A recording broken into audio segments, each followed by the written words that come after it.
Welcome to the Stone Carvers Guild podcast. Here you will meet a variety of carvers working throughout North America. Drawing on our collective experience, we seek to share knowledge about this ancient art and to do our part to ensure that stone carving will play an important role in built environments for generations to come. So whether you are an experienced carver, new to the craft, or just curious, put on your safety goggles, open up your mind, and welcome to the workshop. Welcome to the Stone Carvers Guild podcast. I'm Matt Johnson.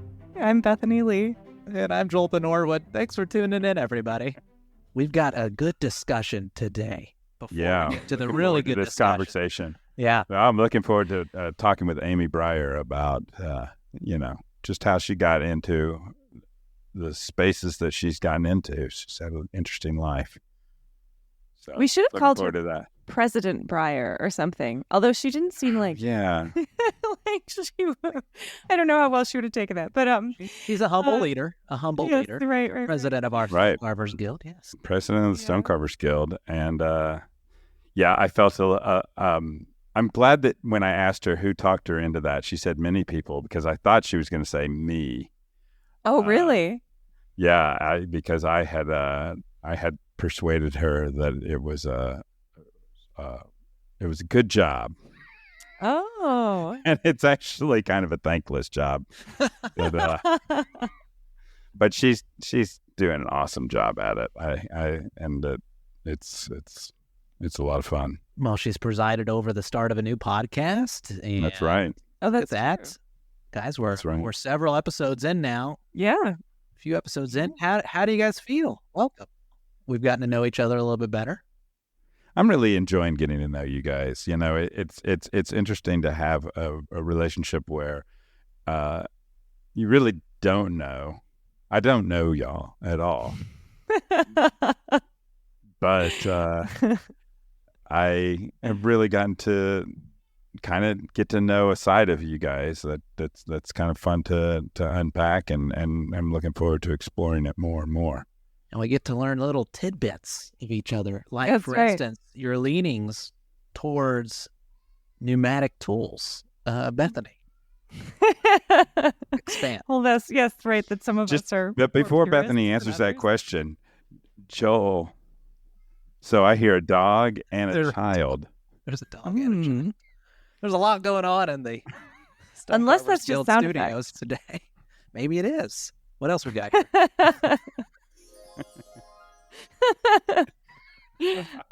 But you actually, Joel even mentioned some names. So you have two children? Is that one? right? One. And, one child. And a lovely wife who does a lot of the work behind the scenes here on the first Wednesdays of every month. We record these podcasts.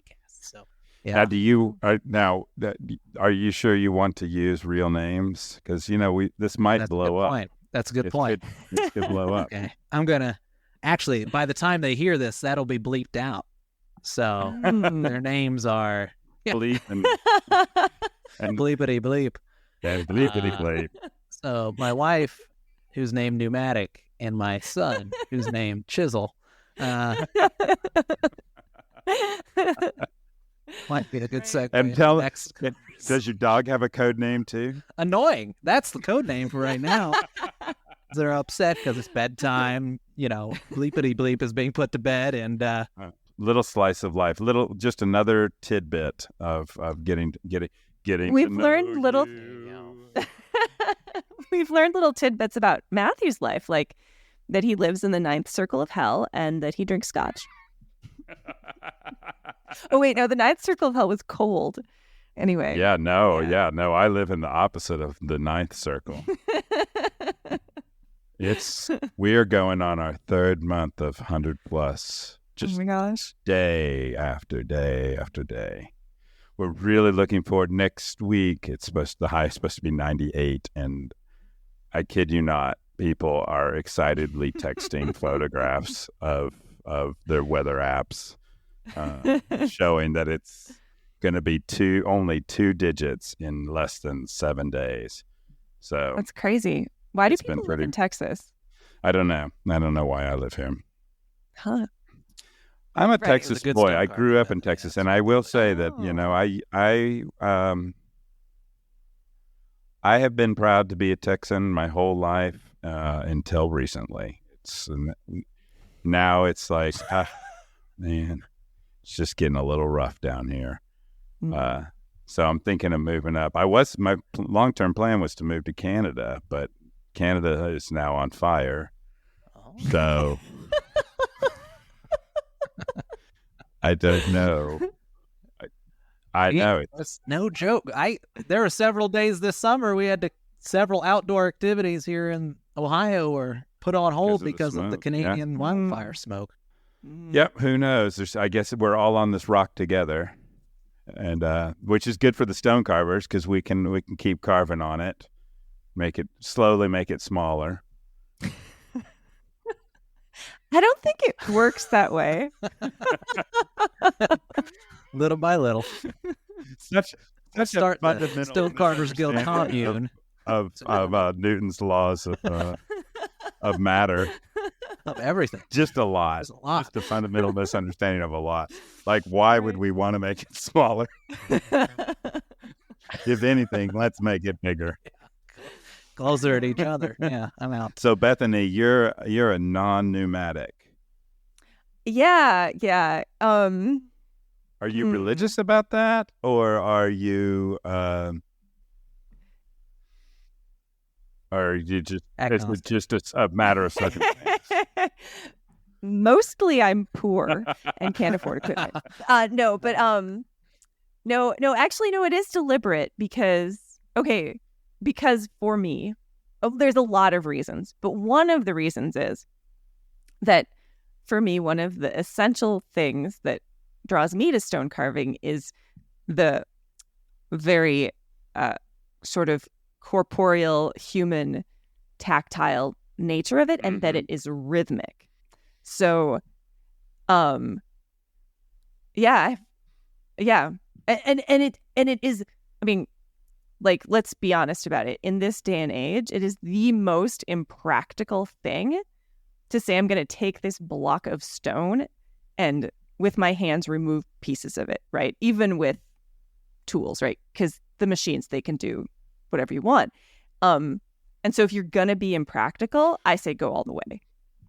Yeah, well, when you say it's the most impractical thing, the first thing that came to mind is like, clearly you haven't seen the Fire Festival documentary, because that was the most impractical. No, what's that? That humans could do. But so I've done some time on with just the mallet and chisel, and I enjoy it. I had a project where I was carving a donor wall in a museum, and the museum was already open. So there was no option to use pneumatic. Ruin the experience. Chisel. Yeah. And I enjoyed it. Mm-hmm. But it is slower. And I remember actually in a conversation with Nick Fairplay, future or past guest of podcast. One of the things that he talked about was that, like, when things are happening too fast, that's when you need to back off the pneumatic. That when things are if you're cruising along and things are, you're mentally ahead of what's happening, then the pneumatic is fine. But as soon as you reach that point where it's moving faster than you're thinking, and I'm paraphrasing, but that's the time to switch over to the mallet. And I've kind of tried to keep that in mind when you're, for me. But what I like about the pneumatic is you just get rid of so much material. There's so much extraneous material that I don't want to hang out and feel. I don't want to feel all that stone. I want to get rid of it. Do you use saws, and do you use any power tools, or is it you just go? So how do you remove extraneous matter? Do you cut pointing? You just use the pointer and just cut channels and make weak spots. And is that right? Yeah. But I mean, to be fair, like you've been carving for I don't know how many decades, and you've done a lot of larger projects. So maybe this would be a better thing to ask me in 10 years, because I mostly have done smaller things, and I'm just to the point where I'm like working up to larger things where I, where the material removal is a time issue. It's usually usually when money and schedule gets involved. That, I don't know that it's necessarily the size of a project. It's more of just like production demands, and pressure. Yeah, that makes sense. That makes sense. Yeah, well, I would be interested. I mean, I think, I think it'll be interesting, like, as we keep doing this podcast, just like kind of hearing, I would be very interested in hearing, obviously from our guests as well, but like your projects that you're working on, like where you are. It's still the spandrels. And I think that would be still the spandrels. It's going to be the spandrels. Now, to be fair to me, we have recorded quite a few episodes. So, like, by the time this thing comes out, I'll be done with the spandrels. But as of this recording, it's... So, like, with a project, like, I don't know how exactly your process was with the spandrels, but, like, okay, so let's say that you have a project that would require some removal. When you order the stone, you can order the stone with it more or less roughed out, right? And I guess if you're talking about having it routed out with a CNC machine, or but sometimes, the cost of that is something that it's like I could pay somebody to do that, or I could just do it. Mm-hmm. And if there's a if it's a return on a like a mantle shelf, like I'm gonna usually have the mantle shelf like planed in one direction, and then cut to length, and then I'll cut the returns, because the cost of the cost on either side, either getting just a square block and cutting the whole profile all the way across and back, is prohibitive. And then also the inverse of that, of like having having it done on a CNC machine, where the whole return, or having the mill cut basically the whole return, that's also more expensive than it is for me to cut the returns. Does that make sense? But that probably only that makes sense. That economic equation probably only works if I'm using a pneumatic hammer. If I was using a mallet and a chisel, I would probably be like, machine as much as you possibly can. Got it.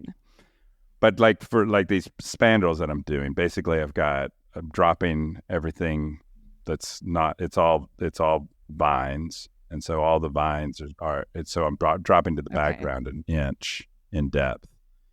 And to have that done by the mill with a CNC machine, which they could easily do, but it would be really expensive as opposed to like me working for an hour with a drill and a saw and a pneumatic hammer to achieve the same effect. And in that time, like the thing I don't like about the CNC machine so much is that, this is especially true with Texas limestones, which are not totally consistent, is that sometimes like you'll find like an inclusion or a soft spot that if you just adjust everything, if you're doing it by hand, you can just adjust things a little bit and like work around that. So you're not working in a patch of like soft dust.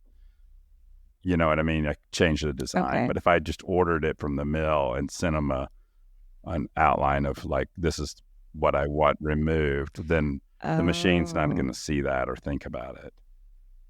So right.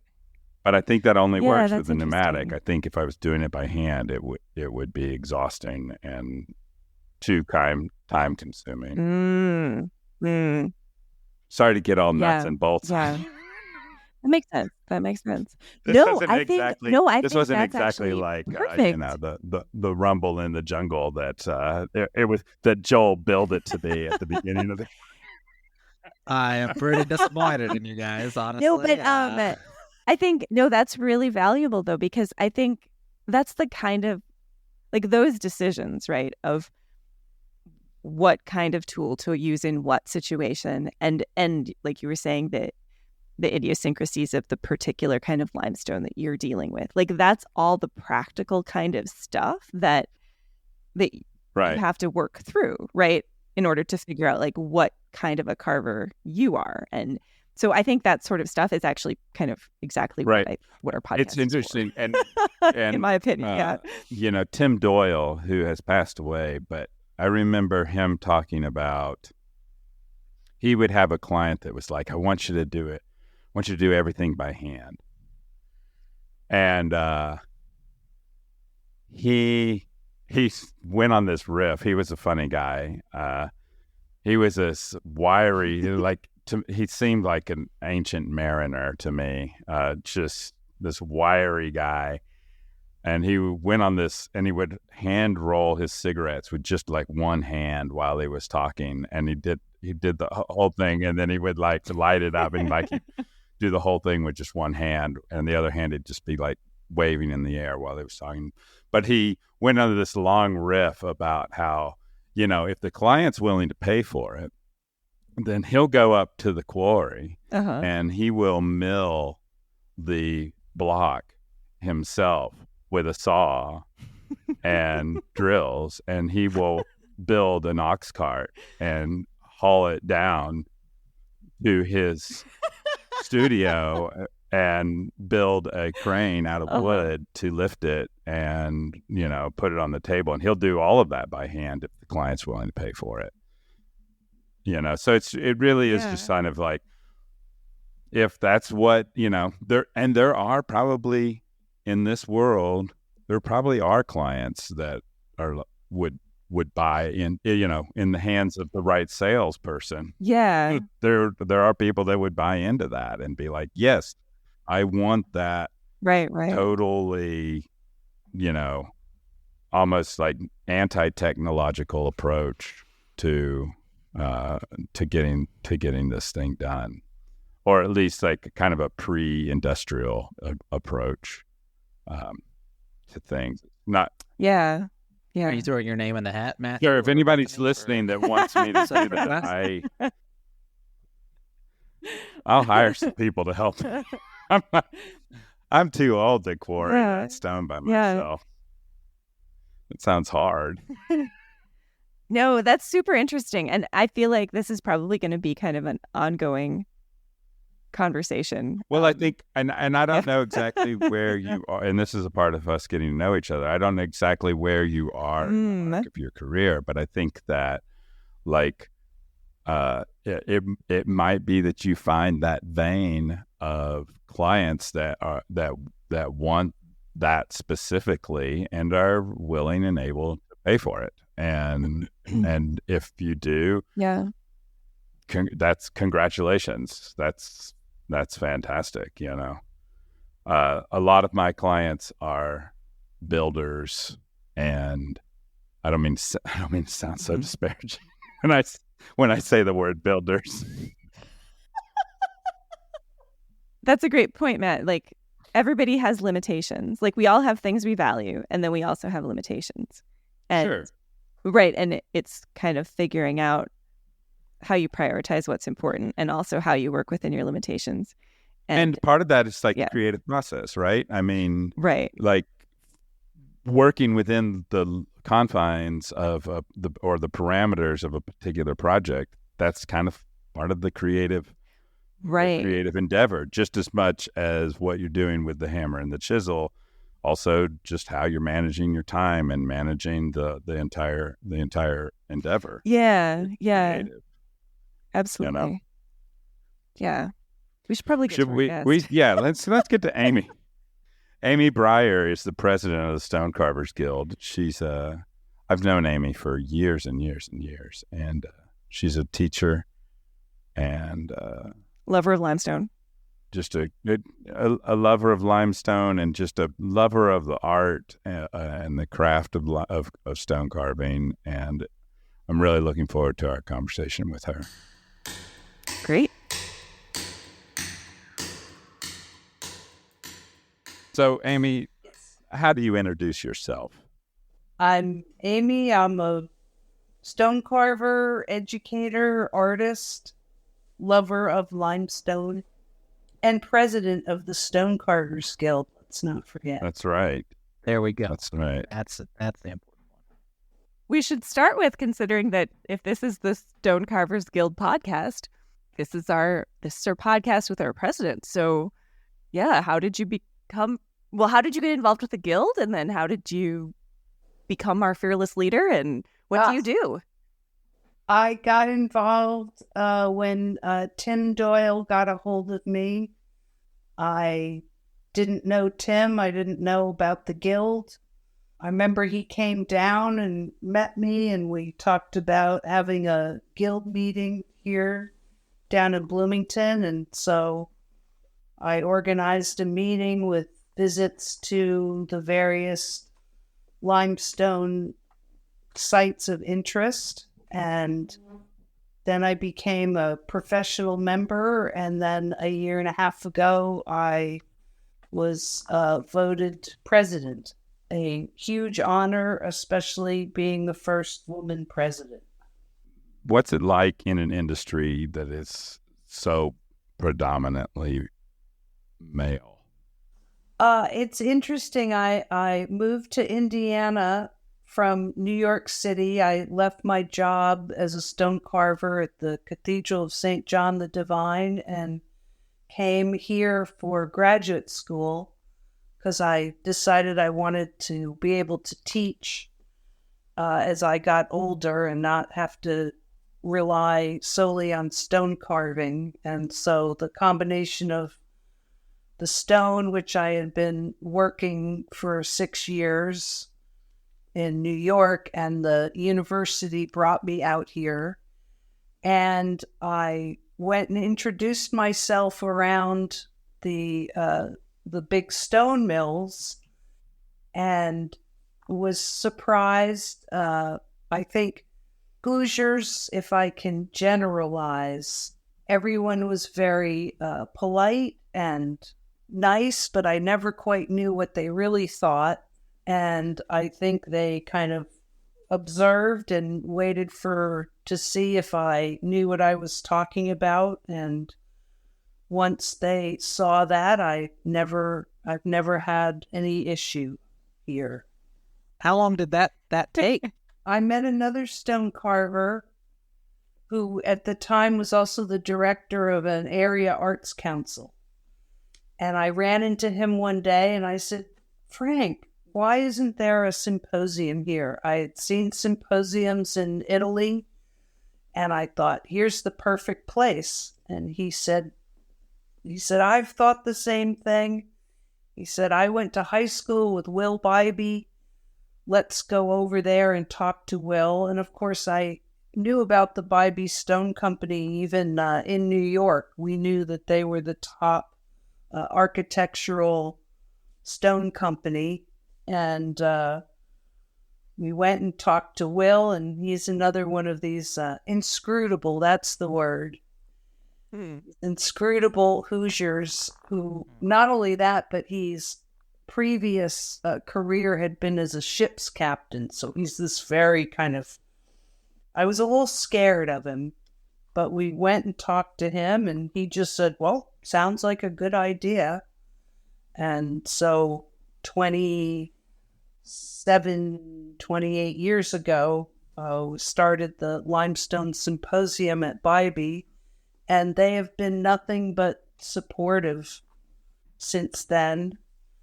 And then I, before that, I had gone and introduced myself to some other stone companies. The Woolery Stone Mill was still in operation then, and I went and introduced myself. And like I said, there's never been any sort of problem or felt like I was anything but accepted here.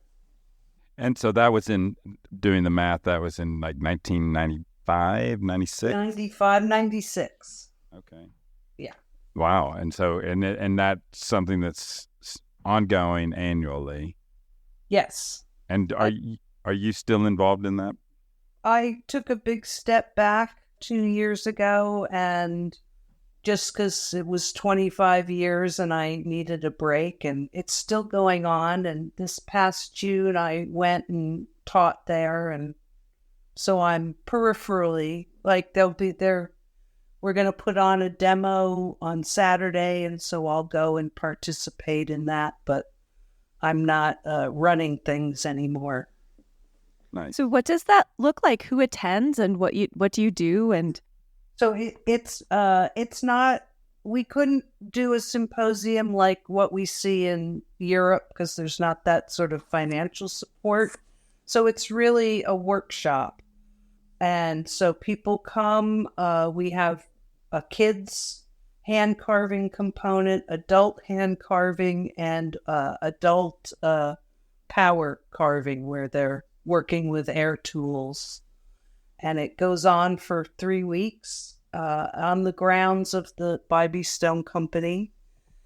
And it's just a lot of fun. And it's brought a lot of wonderful people into my life. And we've had people that come back every year, as well as new people who show up.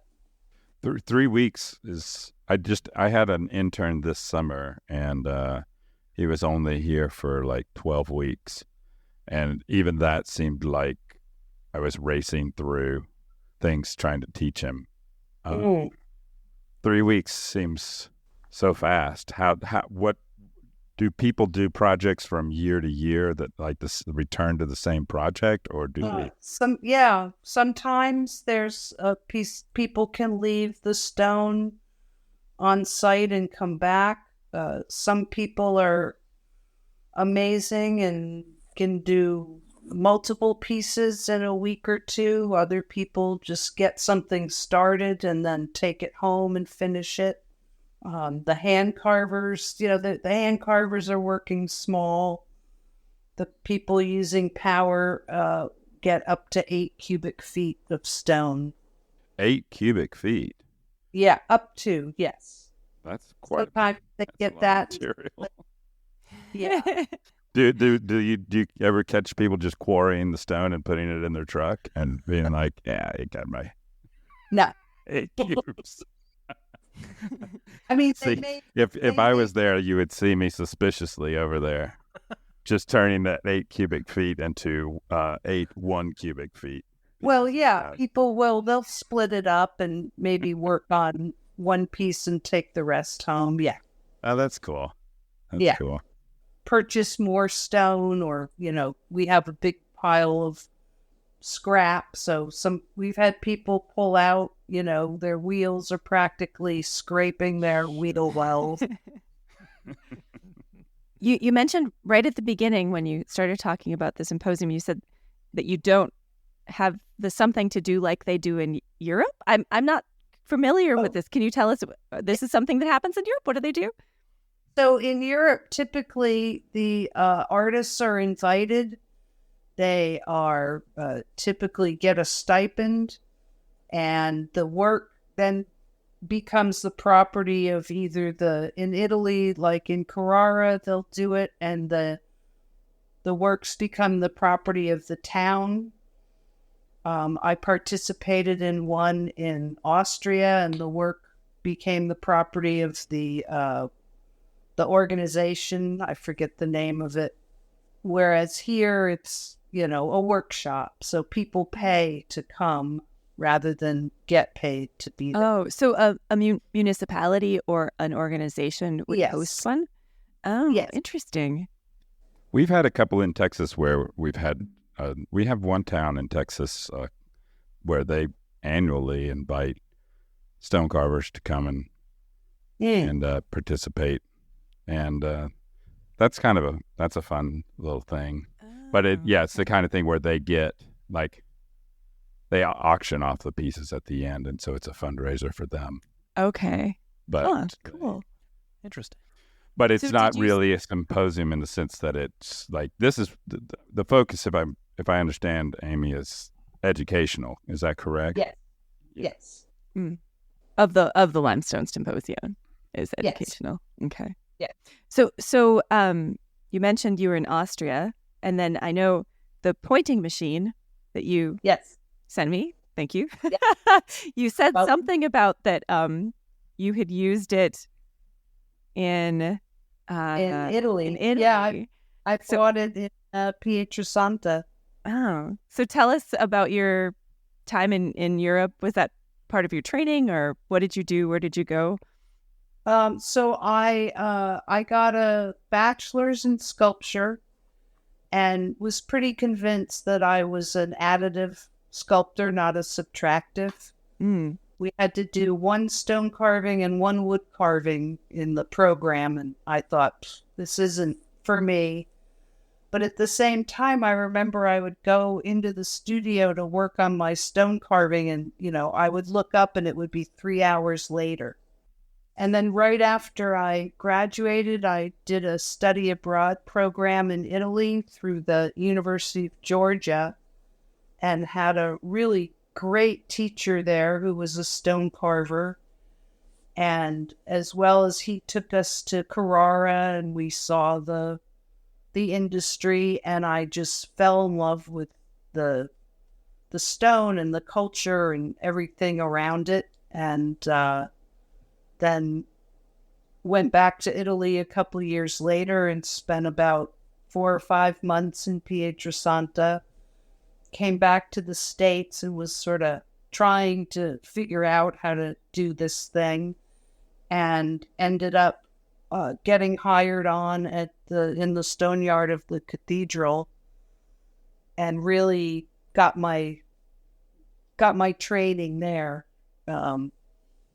by osmosis, basically. The stone yard in New York was really a training center for people from New York and the boroughs. It was a training for basically minority people, but there were a few educated white people, and I was lucky enough to show up there as a white educated person was leaving, so I got hired on to be in the carving shed. So were you there at the same time as we just interviewed Joseph Kincannon? And then also Nick Fairplay. So you know those guys then? Yes. Okay. Yep. Were you working with them at the time? Joseph had kind of left. He was in and out a little bit. Nick wasn't there, but I knew who he was. I don't remember when I first met him, but he had trained the people that I was then working with. And Joseph's brother Jeep was there, so I got to know Jeep really well. And then I worked, Simon Verity, I worked with him. I'm sure Joseph talked about him. Oh, did we talk about Simon? He talked about him just a little bit. Okay. There's that cool children's book about Simon Verity and the sculptures in the front of the cathedral. Oh. Have you ever seen that book, Amy? It's about the process that he went through to carve and Yeah, I'm in it as well. Are you? Actually, one of my pieces on the cover. Ah. If it's the one, it starts in Indiana and kind of follows the stone. It might be. Is it not a children's book? Yeah, it is. Oh, it is. Okay, good. Yeah. Cool. Well, I'll have to go back and look for it. I don't know where it is. Yeah. So you said that you, in Pietrasanta, you really fell in love with. You saw everything and you really fell in love with it. Can you tell us more about what was it that really drew you? I think it was the challenge. I carved marble there in the the program was in Cortona, so we had a little carving studio there, and I think it was the material, the tools, the fact that it was not very easy. You know, I like a challenge. The history, the fact that it's a natural material. And I think my teacher there, Horace Farlow, he was just such a great guy and inspiring, and yeah, just something. It just turned me on. Was that carving by hand or pneumatic tools, or what? We sort of had pneumatic tools. Pneumatic tools is by hand, Bethany. I'm sorry.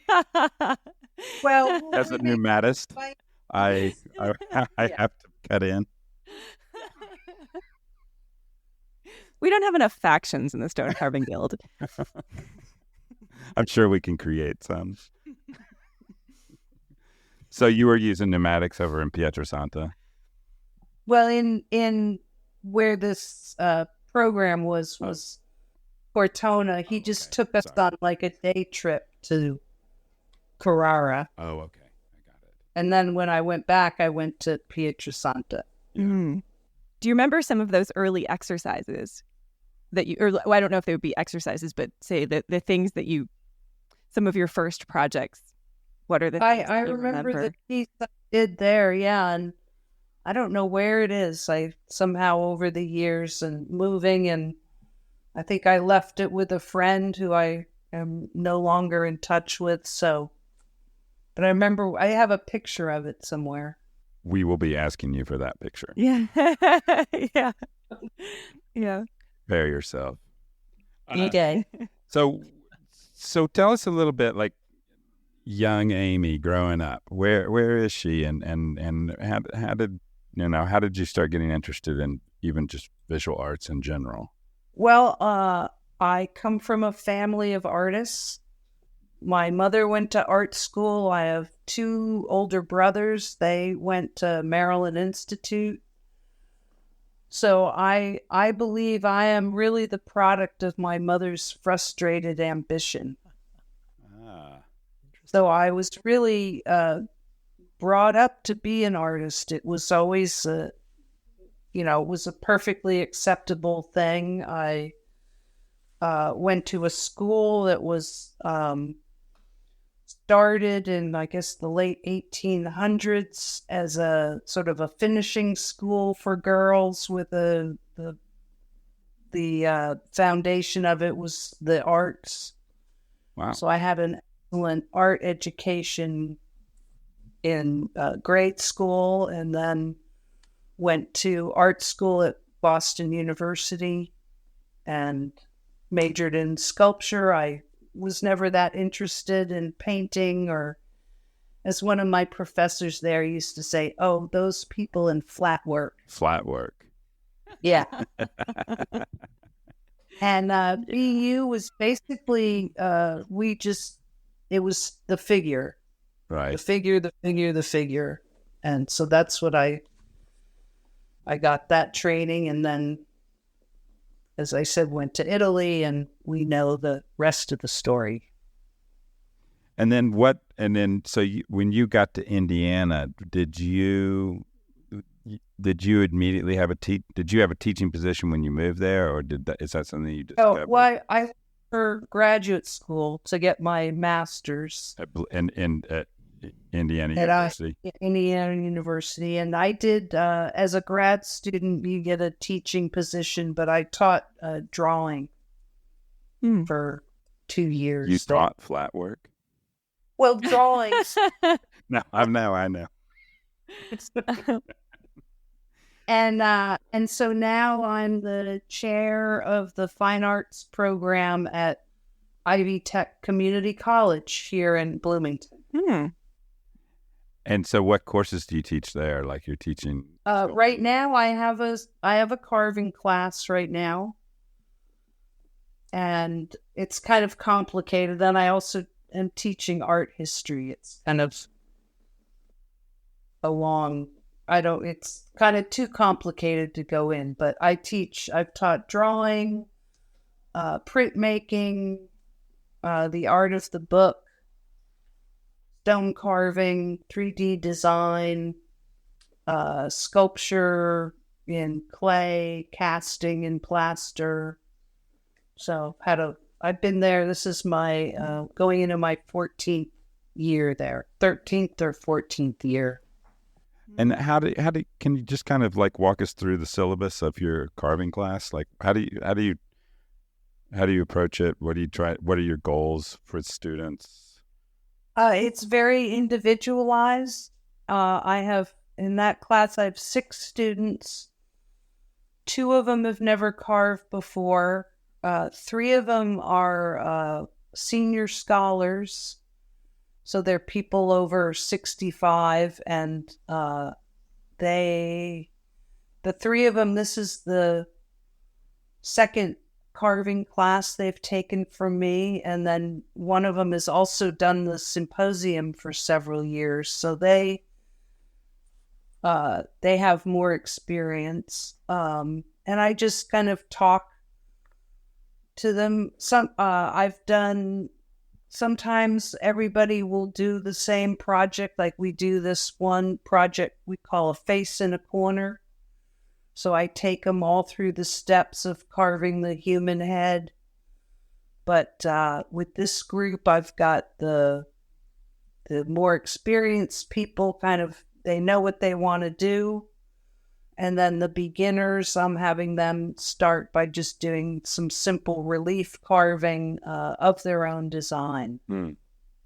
So it's very individualized, although, like I said, that one time everybody did a face in a corner.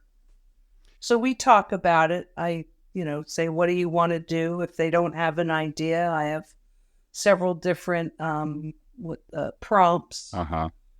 Like I said, I had this intern this summer, and I had him do a relief carving of a design.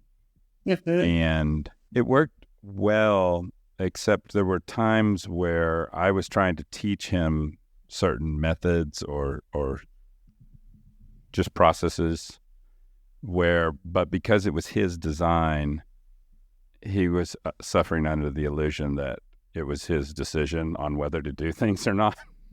And I found it really, it was challenging. I mean, we worked through it, but it was kind of challenging. Do you ever run into those kind of challenges with students where you're trying to teach them something, but they? Yeah. Yeah. How do you manage that? To go back to your question about being a woman in the industry. So right. Symposium, there I have many times run into issues, especially we get a lot of retirees, a lot of men. We get a lot of dentists. Interesting. Retired people who've had, a certain stand. They're used to being in control. And then here I come and, this woman, and I don't, especially back then, I didn't look as old as I am. And, I'm trying to tell them what to do. And that's where I've had some issues. But the funny thing is usually at the end, they come up to me and I get this sort of hangdog look as I guess you were right. Like, yeah. And what does that look like? Dentists don't have any teeth. Can you tell us a bit about, I guess, the nitty gritty of so like if a dentist is carving and he thinks he knows how to do it. He doesn't want to do everything with a drill. I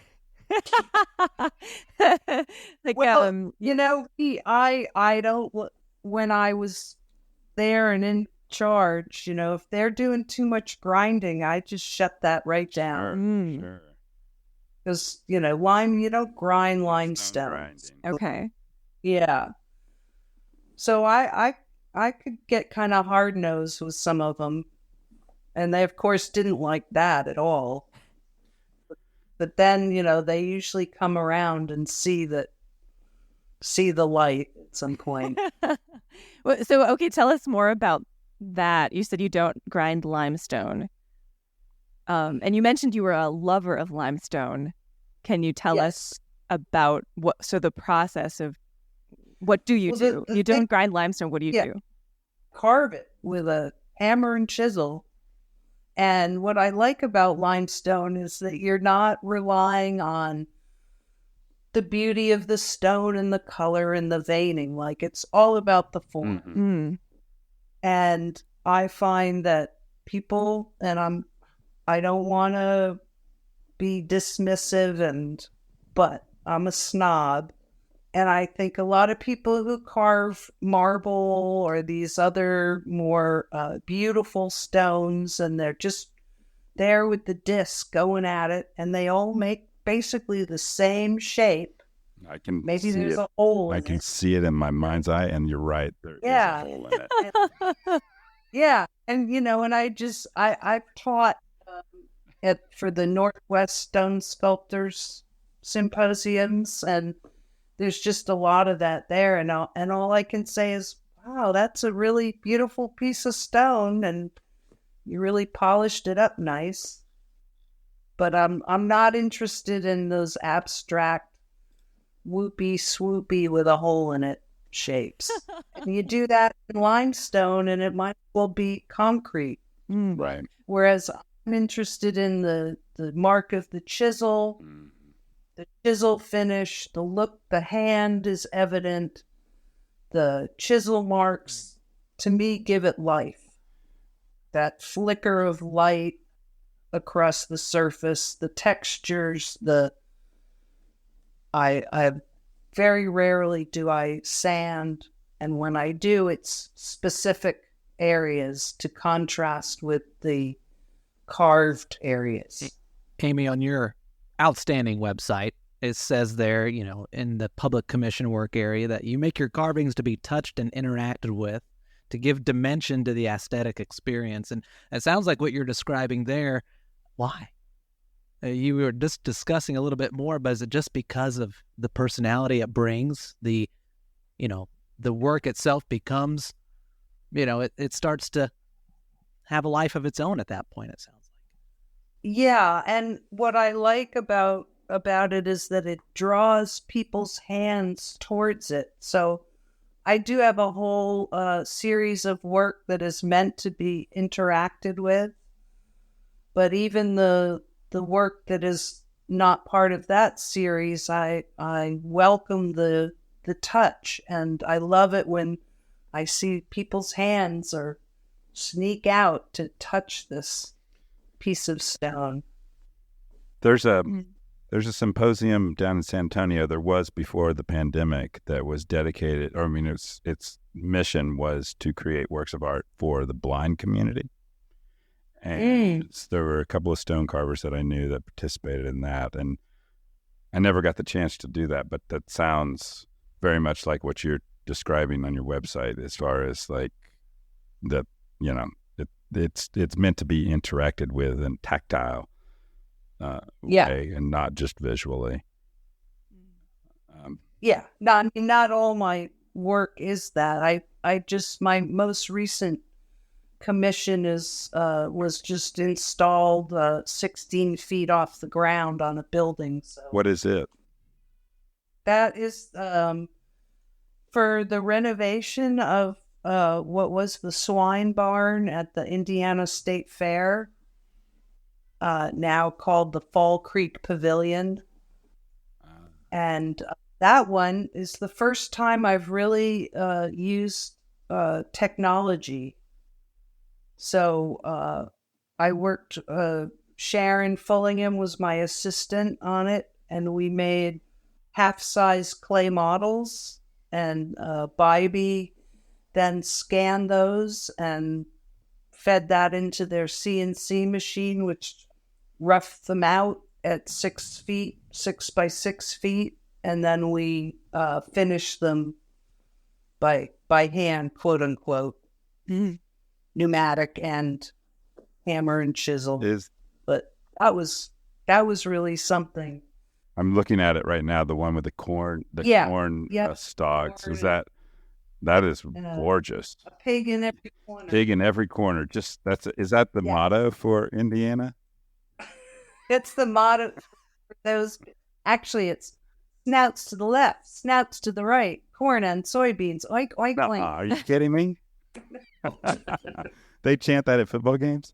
No, that was the theme song that Sharon and I. Oh, good. Yes, I love it now.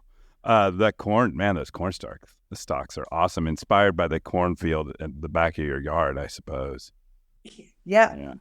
And all over Indiana. Sure. I just want to have a fanboy moment here because I come from a little bit east of you, from the Buckeye State, and I've worked in the Ohio State Fair in the swine barn for some time.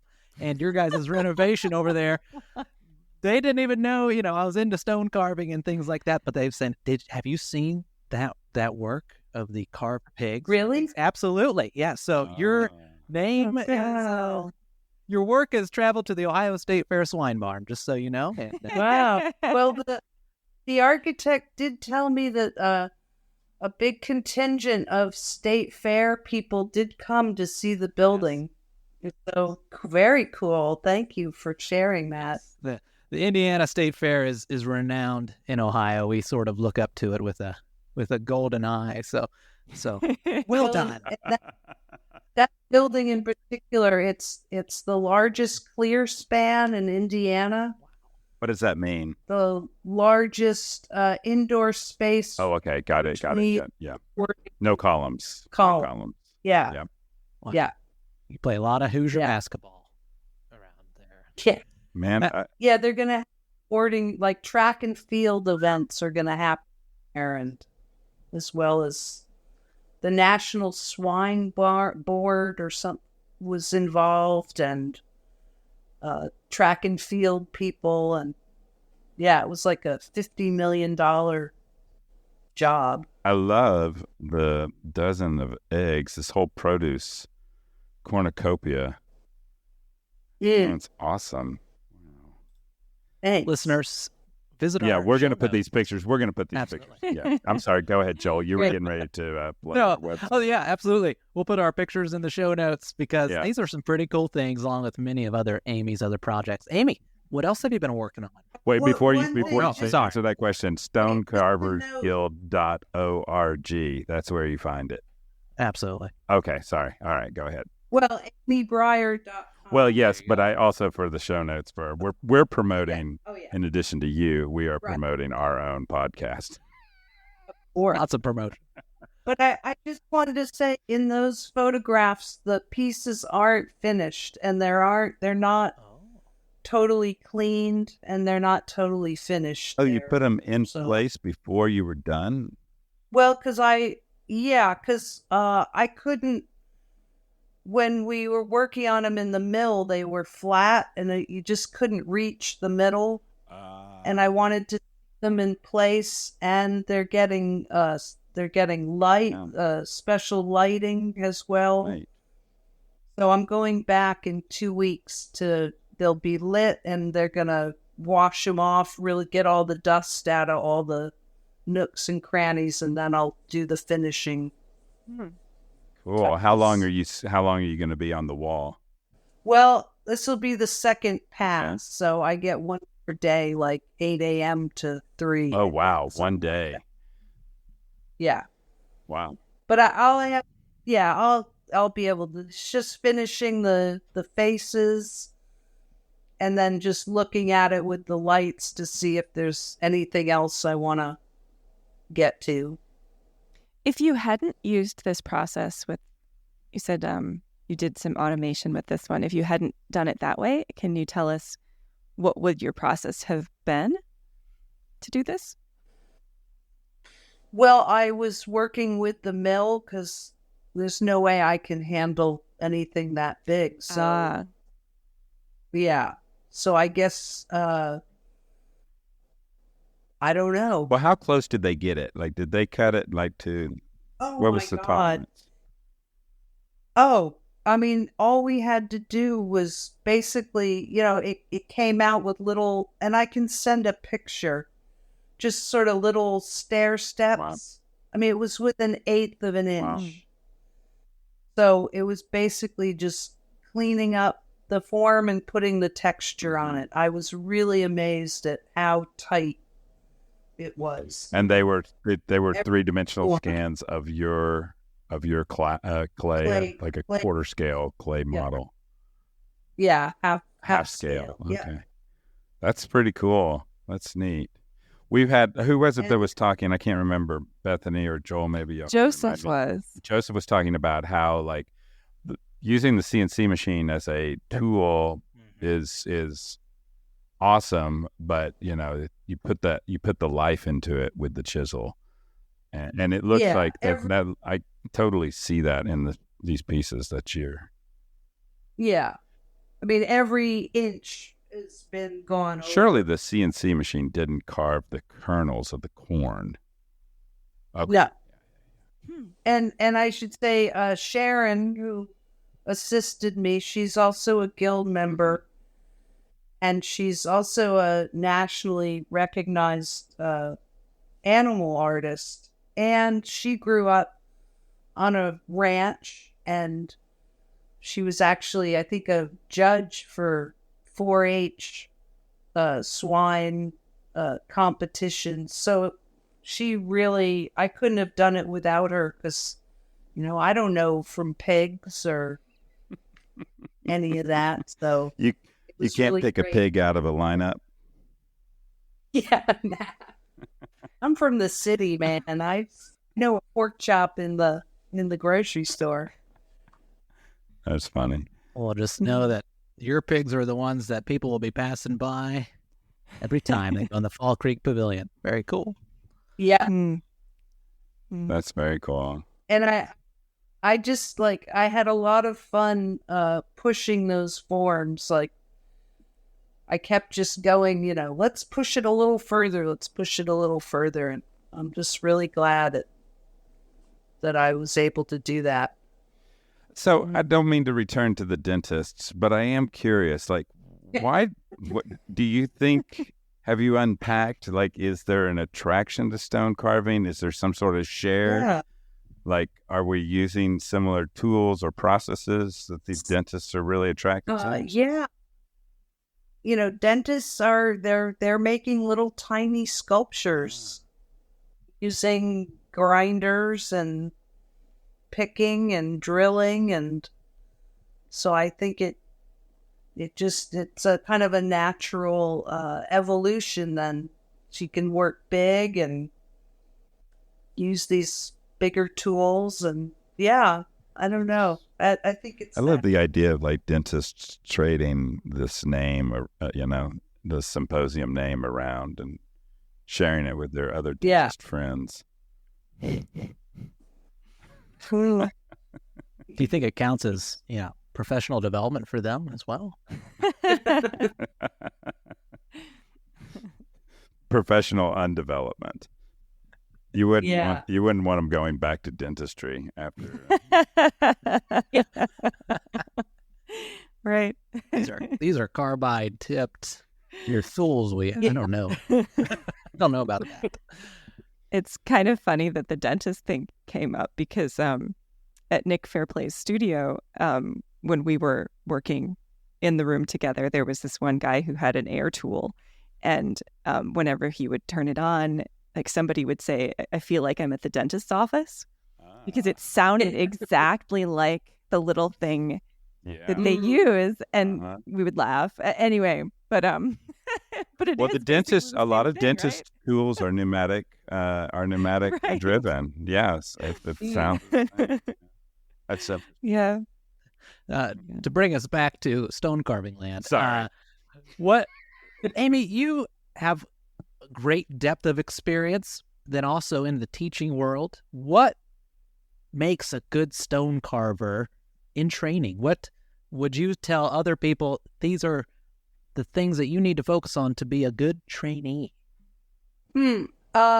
Openness, willingness to learn, drive, the willingness to fail, to push through one's own boundaries, to stick with it, to listen to whoever is teaching you. I'm like constantly, seems like the biggest thing with most of my students is to get them to understand that they're going from general to specific. They want to start with the nostrils and the eyelashes.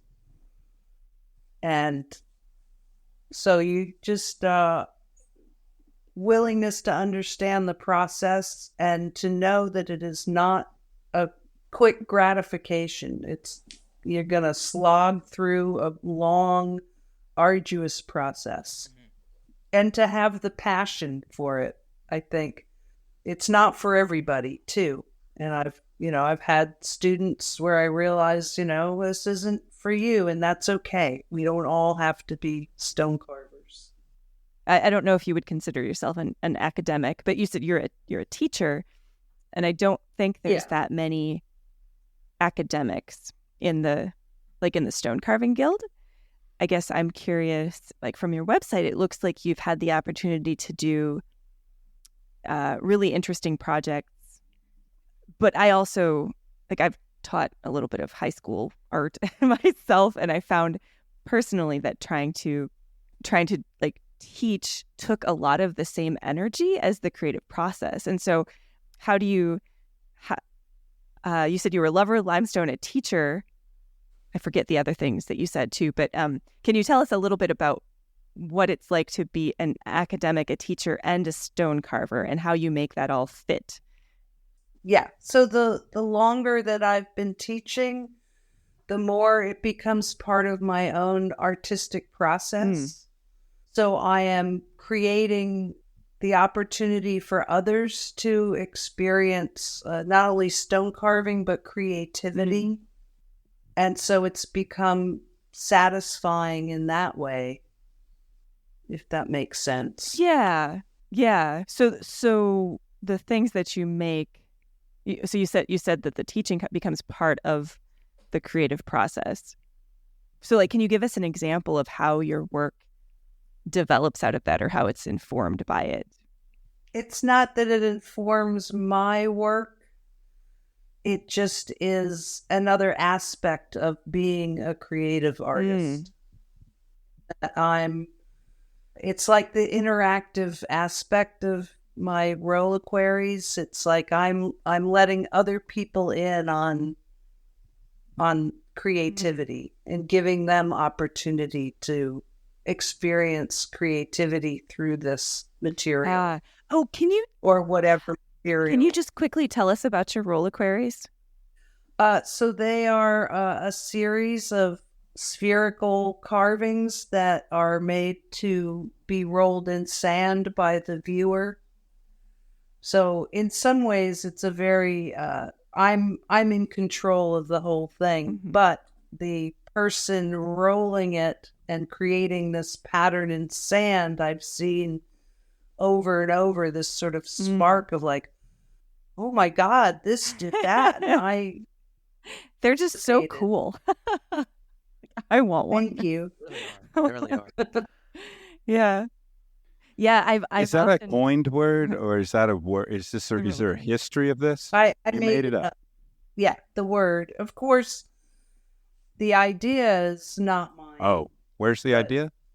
What's the etymology of the idea? Well, it started in grad school when I was looking at ancient cylinder seals, and sort of the idea of the stone, rather than the stone being this finished product that sits on a pedestal or is on the building, the stone is just the tool that then, where is the art? Is it in the sand, which is endlessly renewed? So it was this play of the permanent versus impermanence. Yeah. Very Zen garden-y. Yeah. You know what I mean? Like, it seems like that's something that there's something very almost literary about it, which is, yeah. And so tell me about the word reliquary. How did you come up with that word? Yeah. So here in limestone country, a lot of people call quarries quarries. Why? And so I don't know. It's some kind of regionalism. Another one of those suspect Midwestern things.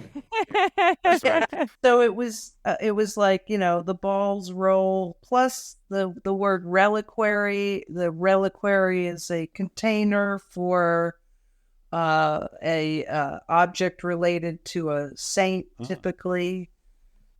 So it was a little bit of that rolling, and the more the using the query, and I was working on marketing my stuff, and that's sort of the word I came up with. I liked it, and it stuck, and it was unique, and so there Really, it is. really interesting. And so you talked about marketing it a little bit. Are you actively selling them? No, I did a couple of years of doing high-end art and craft shows and went into debt. And then I just was like, I can't go into debt anymore. And then I was fortunate to get the teaching gig. And It's so hard to so you take an idea like that, which is awesome, but like it doesn't scale because you have to make each one by hand. You know what I mean? Yeah. And if you got away from the hand crafting of them, if you started manufacturing them in some mass way, then you're abandoning the idea, the original, the beauty of it. Yeah. Yeah.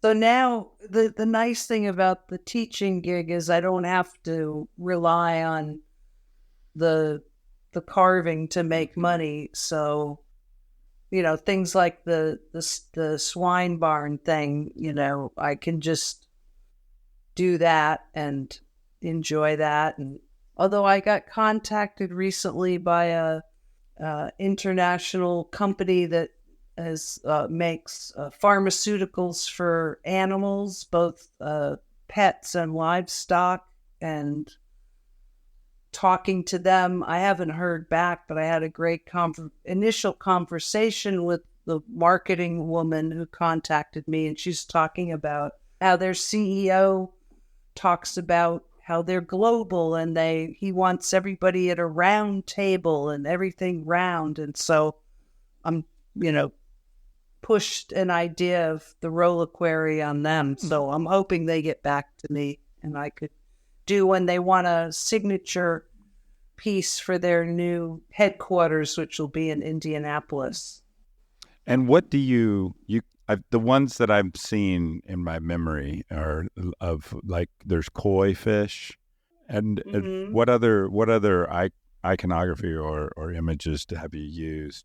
Everything from text to I did one for a living history museum where I researched limestone carvings on different buildings across the country and carved those into the ball. The koi, the one was based on fractal patterns. If I make a few of these, what kind of a cut do you want? I was also curious. This is a serious question because, and it will be contractually binding when you answer. So, well, I've had a lot of sculptors say, "Oh, I'm going to steal that idea," and I'm like, "Well, it's ideas are not patentable." So yeah, stealing ideas. I know that this is a common term among stone carvers, but I've had some instances where I've used that in other creative endeavors where people don't take too kindly to the word of stealing ideas. So instead, now I just offer a cut. Amy, it's been so fun talking to you. We just hit the hour-long mark. Did you get what you need? No, I think we're going to have to do this again. There's so much to dive into, talking There about is. all kinds of things. We've already decided in Yeah. our conversations off mic, we've decided that pretty much every guest is going to have to become a recurring guest. So we hope that you'll want to do this with us again.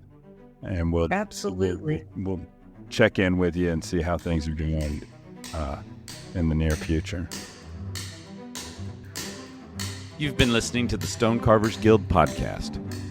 We hope you've enjoyed this conversation, and we hope that you will find us online at stonecarversguild.org. There you can find photos showing some of the things that we discussed today, additional information about our guest, and if you're so inclined, ways to get more involved with the Guild and our ongoing activities. And of course, if you've enjoyed this podcast, we hope that you will subscribe and rate us on the podcaster of your choice. 5 stars, please.